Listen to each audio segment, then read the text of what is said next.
What's good, everybody? This your boy D Money. We on another episode of the A Lott of Fashion podcast. And what we like to primarily do on the A Lott of Fashion podcast is talk about things of business. So when it comes to business, the industry, the different systems and strategies that you can implement in order to build your brand into, a powerhouse, or just so that way you can build a solid community for your brand in order to get consistent sales, get a solid message out to the world, and continue to grow. But the series that we've been primarily talking about on this season is building a product from nothing, and we're going to continue to do that with this episode. Now, what we're going to talk about in this episode is from brand to cultural movement.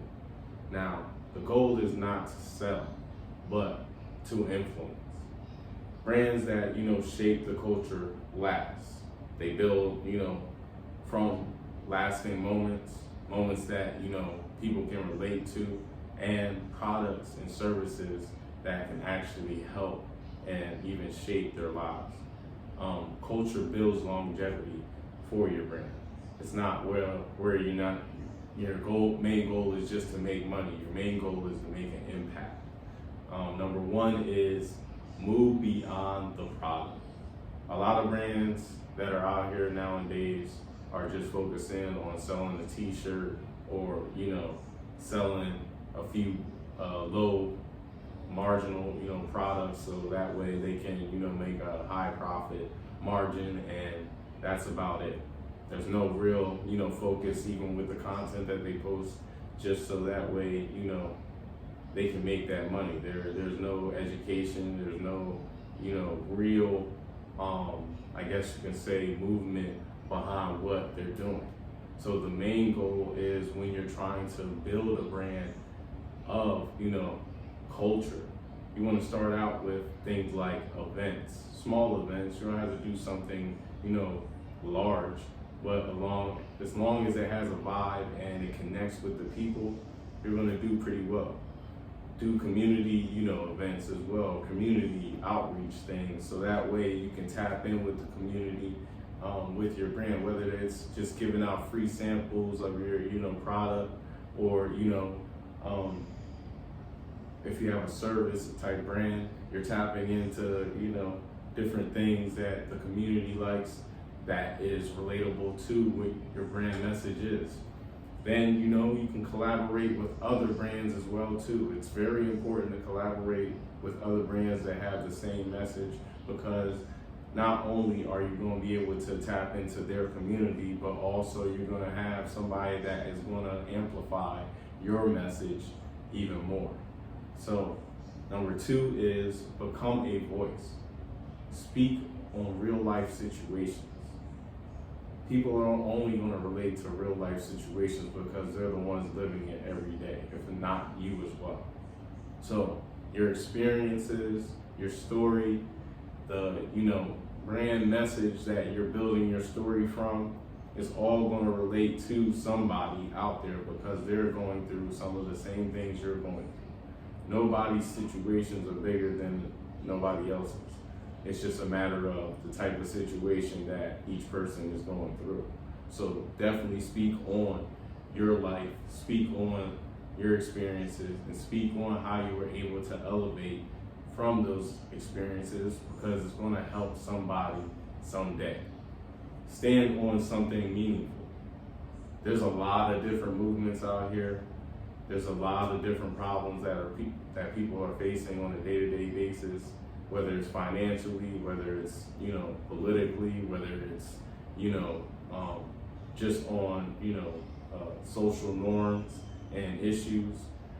Definitely speak on it, definitely stand on it, and definitely create something to where people can step out and come together. That's what it's really about. This whole world agenda is to separate us, not to unify us. The goal should be to unify small communities, so that way other brands can do the same, and we all to come together on a similar message, because that's what we really need as a world. And if each brand can start to do that in some way, shape, or form, and then come to other brands with that same unified mindset, we can all do something big together. Number 3 is ownership of the narrative. The ownership of the narrative, and the main thing about it is don't let people define your brand. Whether it's, from small articles, whether it's from, customers potential customers that might come onto your YouTube page where, might make negative comments. It's okay to, stand on what you believe in. It's going to show the future customers that are, going to be a part of not only purchases, but your brand as well too. They're going to be, inspired by what you have to say. Your opinion matters, as long as it's educated and, it's not in a sense of trying to embarrass or bash another person. As long as you treat people the way you want to be treated, a lot of things can, go in your favor, as long as you stand on what you believe in. And that's where I feel like a lot of people fail today. They fail to stand on things that are important, things that matter to our day-to-day lives, and even brands to that point are only focusing on small particle situations that are more distractions than, help. So the main thing is that you sell products, but you build culture and you leave an impact. That's what it's all about when you think about visualizing your purpose. A lot of people don't, like to visualize their purpose. They don't like to move with intent. And in this world nowadays, it's very important to move with intent, because a lot of times it comes down to the simple fact that a lot of people, they go outside to do things and they don't even know where they're going. How do you not know where you're going?